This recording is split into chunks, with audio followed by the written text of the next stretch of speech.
Hello मित्रांनो, तुमच्या channel day to dream 247मध्ये स्वागत आहे. तर आज आपण MTS परीक्षा जी 10th जानेवारी 2021ला सगळ्या शिफ्टमध्ये झाली, त्या सगळ्या शिफ्टचं ॲनालिसिस घेऊन आलो मी तुमच्यासाठी. तर आपण प्रत्येक सेक्शन्समध्ये कशा फॉर्मॅटमध्ये प्रश्न विचारले गेले आणि पुढच्या येणाऱ्या एक्झाम्समध्ये कशा फॉर्मॅटमध्ये विचारले जातील, कारण की सलग सगळ्या एक्झाम्समध्ये हे सेम फॉर्मॅट विचारलं जातं आहे. तुम्ही या फॉर्मॅटशी रिलेटेड ॲटलिस्ट 10 प्रश्न करून जावा, तर तुम्हाला एक आयडिया भेटेल आणि तुम्हाला सॉल्व करण्यात पण इझी जाईल. तर वळूया पहिल्या सेक्शनकडे. तर पहिलं सेक्शन आहे रिझनिंग. तर रिझनिंगमध्ये इनइक्वालिटीजमधून 3-4 प्रश्न तर विचारलेच जात आहेत. हर एक शिफ्टमध्ये विचारले जात आहेत. जसं एक्झाम्पल आजच्या शिफ्टमधलं एक एक्झाम्पल घेतो. हे एकदम ॲक्युरेट एक्झाम्पल तर नाही, पण एक एक्झाम्पल देतो आहे ज्याने तुम्हाला कळेल की कशी प्रश्न विचारला गेला आहे, कोणत्या फॉर्मॅटमध्ये. आता समजा I is smaller than A is smaller than equal to B, B is greater than H, H is equal to E, E is greater than Y. आता इथे ऑप्शन्समध्ये दिलं आहे आणि क्वेश्चन असा विचारला गेला होता की ह्याच्यामधून विच इज डेफिनेटली ट्रू ऑप्शन्समधनं. तर ते असं होतं, जसं ए ऑप्शन आहे. ए ऑप्शन काय आहे? बी इज स्मॉलर दॅन ई. तर बी ईहून स्मॉलर आहे का? बी एचहून स्मॉलर आहे आणि H is equal to E. तर बी ईहून स्मॉलर नाही आहे. आता बी ऑप्शन बघूया. A is greater than H. तर ए एचपेक्षा ग्रेटर आहे का? A is smaller than or equal to B आणि बी ग्रेटर दॅन एच आहे? नाही. तर हे आपण जज नाही करू शकत. C Y is smaller than A. तर Y is smaller than A हे पण आपण ठरवू नाही शकणार. पण I is smaller than B, I is smaller than B. हां, आय पक्का स्मॉलर आहे, कारण की I is smaller than A आणि A is smaller than or equal to B. म्हणजे ए जर बीच्या समान पण असला तरी आय तर स्मॉलरच येतो आहे, त्यामुळे हे डेफिनेटली ट्रू होऊ शकतं. डीवाला प्रश्न. असे काही प्रश्न विचारले जातात, जसं which is definitely true, which is definitely false, असे ऑप्शन्स द्यायचे आणि तुम्हाला ऑप्शन्समधनं ते जज करायचं आन्सर. आता वळूया सेकंड सिक्वेन्स अँड सिरीज. तर सिक्वेन्स अँड सिरीजमध्ये हा एक प्रश्न अशा टाईपचा विचारला गेला होता. एकदम इझी प्रश्न येत आहेत, काही टेन्शन घ्यायची गरज नाही. तुम्हाला फक्त प्रॅक्टिस हवी, तुम्ही पक्का सोडवत जाल फटाफट. जसं सिक्वेन्स अँड सिरीजमधनं 2 ते 3 प्रश्न येतातच आहेत. आता एक प्रश्न असा आलेला 1, 4, 10, 40, 100 आणि 400 असं दिलेला. आता 1 आणि 4मध्ये 3चा डिफरन्स आहे, 4 आणि 10मध्ये 6चा डिफरन्स आहे. 3 इंटू 2 झाला आहे 6 आणि 10 आणि 40च्यामध्ये 30चा डिफरन्स आहे. 6 इंटू 5 झाला, जसं इंटू 2 आणि इंटू 5 होतं आहे. आता इथे पुढे लक्ष द्या, 40 आणि 100च्यामध्ये 60 झालं आहे. आता इथे 30, पहिला किती डिफरन्स होता 30, तर 30ने इंटू 2 झालं आहे. मग पुढे येऊन 60चा डिफरन्स झाला आहे. 40 + 60 100. आता 100 आणि 400च्या मध्ये कितीचा डिफरन्स आहे? 300. आधी कितीचा डिफरन्स होता? 60. तर इथे काय झालं आहे? 60 इंटू 5 300, म्हणून इथे 300चा डिफरन्स मोजून 100 + 300 400. तर आता पुढे काय येऊ शकतं? आता इथे 300 आहे, तर 300 इंटू 2 येणार, कारण की इंटू 2 आणि इंटू 5 ह्याच्यामध्येच हे होतं आहे ना. तर 300 इंटू 2 600. तर ह्या 400मध्ये 600 येणार, म्हणजे पुढचं जे येईल नंबर तो 1000 असेल. मी एक एक्झाम्पल दिलं आहे, तुम्ही अशा प्रकारचे वेगवेगळे प्रश्न पहा. जसे आता काही स्क्वेअर्स येऊ शकतात, 2 4. आता 2चं स्क्वेअर कसं 4 आहे, 3चं 9 आहे, 4चं 16 आहे. असे काही स्क्वेअर्स देऊ शकतात तुम्हाला आणि पुढचा स्क्वेअर ओळखा असा एक प्रश्न येऊ शकतो. नंतर स्क्वेअर रूट्सवर प्रश्न येऊ शकतात. नंतर काय काय डिव्हिजिबिलिटी फॅक्टर्स असू शकतात. असे वेगवेगळे प्रकारचे तुम्ही सोडून पहा. एक सिटिंग अरेंजमेंटचा प्रश्न आलेला, एकच प्रश्न आलेला, एकामध्ये सगळं अरेंज करायचं आणि त्याच्याशी रिलेटेड 5 प्रश्न विचारले गेलेली.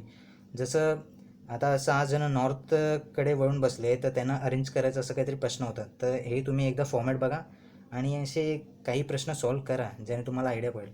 ब्लड अँड रिलेशनमधनं 1-2 प्रश्न येतातच आहेत. हर एक पेपरमध्ये सेम पॅटर्न आहे. फिगर काउंटिंगमध्ये पण 1-2 प्रश्न येतात. आज एक स्क्वेअर आलेला, स्क्वेअरचा स्क्वेअर होता, तर ते स्क्वेअर्स आपल्याला काउंट करायचे होते, असा एक पॅटर्न होता. ऑड वन आउट 4 ऑप्शन दिलेले असतात. तर 4 ऑप्शनमधनं 3 ऑप्शन एकमेकांशी रिलेट करत असतात आणि चौथा एकदम वेगळा असतो, तो आपल्याला शोधायचा असतो. असे 2-3 प्रश्न आलेत. फिगर काउंटिंगमधनं 1-2 प्रश्न आलेत. ब्लड आणि रिलेशनमधनं 1-2 प्रश्न आलेत. कोडिंग आणि डिकोडिंगमधनं 2 ते 3 प्रश्न आलेच आहेत. मिरर इमेजमधनं एकच प्रश्न येतो आहे सतत. What will be next. तर व्हॉट विल बी नेक्स्ट म्हणजे 3 फिगर दिलेले, तर चौथा फिगर त्याच्याशी रिलेट करून आपण कोणता बनवू शकतो, हा एक असा प्रश्न दिलेला.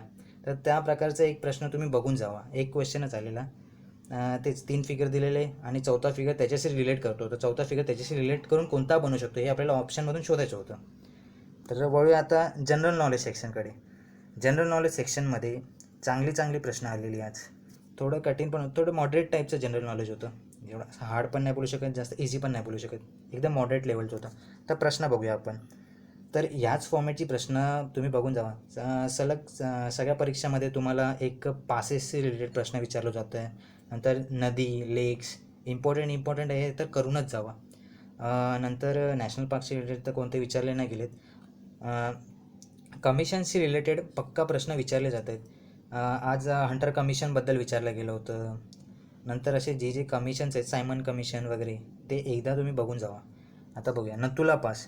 तर नथुला पासचं लोकेशन विचारलं होतं. नथुला पास कुठे आहे? Sikkim. Brahmaputra river originates from. तर ब्रह्मपुत्रा रिवर कुठून त्याचा प्रवाह चालू होतो? तर ते आहे तिबेट, चायना. स्पिती व्हॅलीचं लोकेशन विचारलं होतं. त्या लोकेशन आहे हिमाचल प्रदेश. नंतर 4th question, during whose time Indian postal service was started. Indian postal service हे कोणाच्या टाईमपासून चालू झालं आहे? Lord Dalhousie. नंतर राजस्थानचं कॅपिटल विचारलं. कॅपिटल सगळ्या स्टेटचे तुम्ही पक्का करून जावा. कॅपिटल हे सलग विचारले जातात, एक स्टेटचे तरी विचारले जातात कोणत्या ना कोणत्या शिफ्ट्समध्ये. फाउंडर्स पण विचारले जातात, जसं founder of Arya Samaj Dayanand Saraswati, founder of Brahmo समाज राजा राम मोहन रॉय. आणि हे ॲनालिसिस करायचं माझं हेच उद्देश आहे की तुम्ही हा फॉर्मॅट समजा आणि या फॉर्मॅटशी जसे हर एक शिफ्ट्समध्ये विचारले गेले ना, तर त्या फॉर्मॅटशी तुम्ही तुमचे प्रश्न तयार ठेवा आणि ते एकदा वाचून तुमची जेव्हा परीक्षा असेल तेव्हा ते सगळं एकदा रिवाईज करून त्या फॉर्मॅटचं आणि मगच जावा. कारण की ह्याच फॉर्मॅटशी रिलेटेड वेगवेगळे प्रश्न काढले जात आहेत. आता founder of Brahmo Samaj Rajaram Mohan Roy. Which European were behind the battle of Buxar. तर बॅटल ऑफ बुक्सर हे वॉरने लढवलं, तर ब्रिटिशकडनं लढवलं गेलं होतं ते. UNESCO Kalinga prize is related. तर युनेस्को कलिंगा प्राईज हे कशाशी रिलेट करतं? तर हे सायन्सशी. Babul trees are found in which forest. कोणत्या फॉरेस्टमध्ये बाबुल ट्रीज भेटतात? तर ते आहे थॉर्ने. तर हे स्टायरिन गॅस लीक हे मे महिन्यात 2020 साली मे महिन्यात झालेलं आहे. स्टायरिन गॅस लीक तर हे कोणत्या सिटीमध्ये झालेलं? विशाखापट्टणम. आर्टिकल 51 हे कशाशी रिलेट करतं? Fundamental duties. Every citizen has abide by the constitution and respect it's ideals and institutions and national flag. त्याचा आन्सर नॅशनल फ्लॅगच होतं. कॉन्स्टिट्यूशनशी रिलेटेड पण तुम्ही काय काय प्रश्न तुमचे तयार करा आणि ते करून जावा. जसं architect of Indian constitution Babasaheb Ambedkar, जसे कॉमन प्रश्न विचारले जात आहे आणि जे इम्पॉर्टंट आहेत. जसे आर्टिकल्स तुम्ही आपले जे आर्टिकल्स आहेत कोणते आपले, जसे 14 to 32 हे ते इम्पॉर्टंट आर्टिकल्स आहेत. तुम्हाला पक्का असं तोंड पाठच पाहिजेत, तर ते तुम्ही एकदा बघून जावा. नंतर पुढे प्रेसिडेंटशी रिलेटेड आर्टिकल, प्राईम मिनिस्टरशी रिलेटेड आर्टिकल्स, नंतर फायनान्स कमिशन, प्रेसिडेंट रूल, असे जे इम्पॉर्टंट आर्टिकल्स आहेत ते तुम्ही एकदा बघून जावा. आता 86th अमेंडमेंट ॲक्ट 2002 तर ते कशाशी रिलेटेड आहे? Provision for early childhood care and education to children below the age of 6 years. हा एक करंट अफेअर्समधला प्रश्न आलेला. What is the name of the NASA programme that aims to put the first woman on the moon. तर त्या प्रोग्रामचं नाव आहे आर्टेमिस. हे बघा, हे कमिशनशी रिलेटेड प्रश्न. Chairman of committee to inquire into Jallianwala Bagh massacre, disorders inquiry committee. तर त्या कमिटीचं नाव होतं अंडर कमिशन. एथिक्समधनं पण प्रश्न आलेले. तर एथिक्समधनं सेल्फ एफिकेसी, नंतर कन्व्हेन्शनल वेलफेअर असे स्ट्रक्चर्स, हे असे काय वेगवेगळे प्रश्न आलेले. इमोशन्सशी रिलेटेड, नंतर सेल्फ कंट्रोल वगैरे असे. तर एथिक्सशी पण रिलेटेड थोडंफार तुम्ही आयडिया ठेवा. आता longest westward flowing river of the peninsular India. तर हे रिव्हरशी रिलेटेड प्रश्न, तर ते आहे नर्मदा. तर असं तुम्ही थोडेफार इम्पॉर्टंट रिव्हर्सचे आहेत ते प्रश्न जे येऊ शकतात ते तुम्ही एकदा बघा. कारण की रिव्हर्स असे काही हे आहेत त्याच्याशीच अवतीभवती हे प्रश्न विचारले जातात. Coal is which type of rock. तर ते आहे sedimentary rock. Full form of IARI, Indian agriculture research institute. Founder of Sikh religion, founder of Sikh religion. Founder of Sikh religion, तर सिख रिलिजनचे फाउंडर कोण होते? Guru Nanak. Policy of Dalhousie, doctrine of lapse. Father of Indian constitution, Babasaheb Ambedkar. Lord बुद्धाच्या हॉर्सचं नाव काय होतं? तर त्या हॉर्सचं नाव होतं कंटक. तर हे तुम्हाला फॉर्मॅट मी सांगितलं आहे. तर ह्या फॉर्मॅटची अजून कोणते कोणते प्रश्न येऊ शकतात ते तुम्ही बघा आणि ते वाचून जावा. हे पण बघाच एकदा, प्रत्येक ॲनालिसिस तुम्ही बघा, त्यात प्रश्न कोणते विचारले जातात ते बघा. त्यावरनं तुम्हाला एक आयडिया भेटेल की अजून पुढच्या एक्झाममध्ये कोणते प्रश्न विचारले जातील. बिकॉज फॉर्मॅट तर सेमच हे होतं आहे, परत परत त्याच फॉर्मॅटने प्रश्न विचारले जात आहेत. जसं आता आज राजस्थानची कॅपिटल विचारली होती, तर मागच्या वेळेला पण कोणत्या स्टेटची एक कॅपिटल विचारली गेलेली. तर आता मॅथ्स सेक्शनकडे बघूया.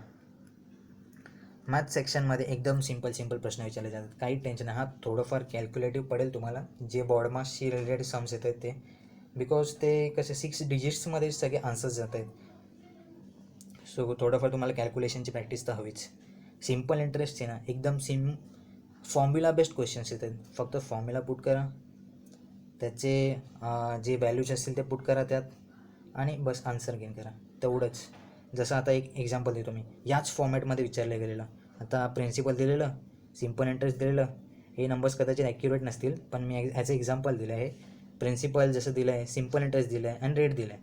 तुम्हाला फक्त टाईम करायचा होता. आता सिम्पल इंटरेस्टचा फॉर्म्युला काय, P×R×T/100, तेवढंच. फक्त त्यात फॉर्म्युलामध्ये तुम्हाला हे व्हॅल्यूज टाकायचे. ते फक्त उलटा करून विचारत आहेत तुम्हाला. आता जर इथे समजा इथे टाईम विचारला, तर काय जागेवर तुम्हाला रेट नसेल दिला, टाईम दिला असेल आणि तुम्हाला रेट फाइंड करायचं आहे. फॉर्म्युला सेमच आहे. कंपाऊंड इंटरेस्ट पण सेम, फॉर्म्युला टाका, तुम्हाला आन्सर भेटेल. जास्त 3 इयर्स 4 इयर्सचं तर कंपाऊंड इंटरेस्ट तुम्हाला नाही विचारत आहे, मॅक्झिमम 2 इयर्स, तेवढंच करून जाऊ, बस आहे. पुढे टाईम, स्पीड अँड डिस्टन्स. आता कंपाऊंड इंटरेस्टमध्ये 1-2 क्वेश्चन येत आहेत, सिम्पल इंटरेस्टमधनं 5-6 क्वेश्चन्स येत आहेत. तर हे 5-6 आणि 2 8, मॅक्झिमम 7 to 8 प्रश्न तर सिम्पल इंटरेस्ट आणि कंपाऊंड इंटरेस्ट या दोन ह्याच्यातून येतातच आहेत. Time, speed and distance. Time, speed and डिस्टन्समधनं पण 6-7 प्रश्न येतात. त्या टाईम, स्पीड अँड डिस्टन्समध्ये पण एक simple formula, distance is equal to speed into time, हे लक्षात ठेवा. सगळ्यामध्ये सगळे जे क्वेश्चन्स आहेत त्यात तोच फॉर्म्युला वापरला गेला. हां, फक्त तुम्हाला कन्व्हर्जन्स लक्षात असलेच पाहिजे, बिकॉज त्यात तुम्हाला कन्व्हर्जन्स पण करायला सांगितलं. तर कन्व्हर्जन करून तुम्ही फॉर्म्युलामध्ये इनपुट करा आणि मग आन्सर गेन करा. जसं आता किलोमीटर पर आवर ते मीटर पर सेकंडमध्ये कन्वर्ट करायचे असेल तर 5/18, मीटर पर सेकंड ते किलोमीटर पर आवरमध्ये करायचं असेल तर 18/5. तर हे तुम्ही बघा, क्वेश्चनमध्ये तुम्हाला पक्का विचारणार ते लोक, बिकॉज ते लोक सिम्पल फॉर्म्युलामध्ये टाकायसाठी तर देतच आहेत, पण ते कन्व्हर्जन करून मग फॉर्म्युलामध्ये टाकून तुम्ही आन्सर काढा. प्रॉफिट अँड लॉसमध्ये 6-7 प्रश्न विचारले गेले, ते पण एकदम फॉर्म्युला बेस्ड, काहीच असं हार्ड असं नाही. आता खाली एक्झाम्पल दिलं आहे मी बघा. कॉस्ट प्राईस 1000 दिलं आहे, सेलिंग प्राईस 600 दिलं आहे, तर लॉस पर्सेंट किती होणार. सिम्पल, हे 400 डिवाइड बाय 10,000 इंटू 100, त्याचं 40%च्या आसपास येईल, 40%, तर हा त्याचा लॉस आहे. सिम्पल, फक्त फॉर्म्युलामध्ये टाकायचं तुम्हाला. आता खाली बघा, एक असा फॉर्म्युला दिलेला, कॉस्ट प्राईस किती आहे 1200, सेलिंग प्राईस किती आहे 1500, तर ह्याचा 50% प्रॉफिट काढायचा. आता प्रॉफिट कसं काढणार आपण, selling price minus cost price, तर selling price minus cost price किती होणार 300, तर ह्याचा 50% म्हणजे 150 आन्सर येणार. बस, सिम्पल क्वेश्चन्स येते. हां, बॉडमासमध्ये थोडेफार तुम्हाला लेंदी क्वेश्चन्स येतील, तेच मी बोललो ते. जसं 6 डिजिट्समध्ये आन्सर्स येतात, 5 डिजिट्समध्ये आन्सर्स येतात, कॅल्क्युलेटिव्ह आहे थोडं, तर ते थोडं कॅल्क्युलेशनचं तुम्ही बघा, तर तुमची कॅल्क्युलेशन सुधारा. आता काय ठीक आहे, म्हणजे तुम्ही हवं तर जे वरचे इझी क्वेश्चन्स आहेत ते पटपट करून घ्या आणि मग बॉडमाससाठी थोडा टाईम ठेवा. तर ह्याच्याशी रिलेटेड जे प्रश्न असतील ना, मग त्यांना आरामात सॉल्व करू शकाल तुम्ही. टाईम अँड वर्कमधनं 4 to 5 क्वेश्चन्स आलेच आहेत. टाईम अँड वर्कमधनं पण तेच आहे, सिम्पल. ए एवढ्या दिवसात काम करतो आहे, बी एवढ्या दिवसात काम करतो आहे, दोघे मिळून किती दिवसात काम करतील. सिम्पल, एकदम सिम्पल प्रश्न येतात, काहीच टेन्शन घ्यायची गरज नाही. तुम्ही जस्ट हे फॉर्मॅट लक्षात ठेवा आणि त्याच्याशी रिलेटेड ॲटलिस्ट 10 प्रश्न तरी करूनच जावा. पाईप अँड सिस्टम पण तेच, एक पाईप एवढ्या टायमामध्ये भरतो आहे, दुसरा पाईप एवढ्या टायमामध्ये खाली करतो आहे, तर ते दोन्ही मिळून किती टायमामध्ये भरतील, असं सगळं होतं. ॲव्हरेज पण सिम्पल. तुम्हाला समजा आता 81, 50, 60 असे 5 व्हॅल्यू दिले असतील, तर त्याचा ॲव्हरेज काढायचं आहे. किंवा कोणत्या सब्जेक्ट्सचे तुम्हाला मार्क दिले असतील, तर त्याचे पर्सेंटेज काढायचं आहे, मीन्स ते ॲव्हरेज काढायचं आहे. आणि पर्सेंटेजमधला मग 2-3 क्वेश्चन्स आहे, ते पण सिम्पल होते. तसं पूर्ण मिळून फक्त बघायला गेलं तर जी केमध्ये थोडंफार तुम्हाला वाचायला लागणार. बाकीचं मॅथ्स आणि रिझनिंग एकदम स्कोरिंग आहे, तुम्ही आउट ऑफ स्कोअर करू शकतात, एवढं इझी आहे. जी केचं थोडंफार तुम्हाला वाचायलाच लागेल, आणि जी के तसं पण एवढं टाईम कन्झ्युमिंग आहे नाही, सो तुम्ही जी केला एवढा टाईम नाही देऊ शकत. जी केसाठी नॉर्मल 15-20 मिनटं काढून ठेवा. तुम्हाला येते तर येते, नाही येते तर नाही येते, सिम्पल तेवढंच. तर तुम्ही रिजनिंग आणि मॅथ्समध्ये इन्व्हेस्ट करा आणि ॲक्युरेट आन्सर्स काढा, काही असे सिली मिस्टेक्स करू नका. तर तुम्हाला आजचा व्हिडिओ आवडला असेल तर पक्का सबस्क्राईब करा, कारण जे मी पुढे काही असे अपडेट्स देत राहिलो तर त्यांची नोटिफिकेशन तुमच्यापर्यंत पोचत राहील. थँक्यू.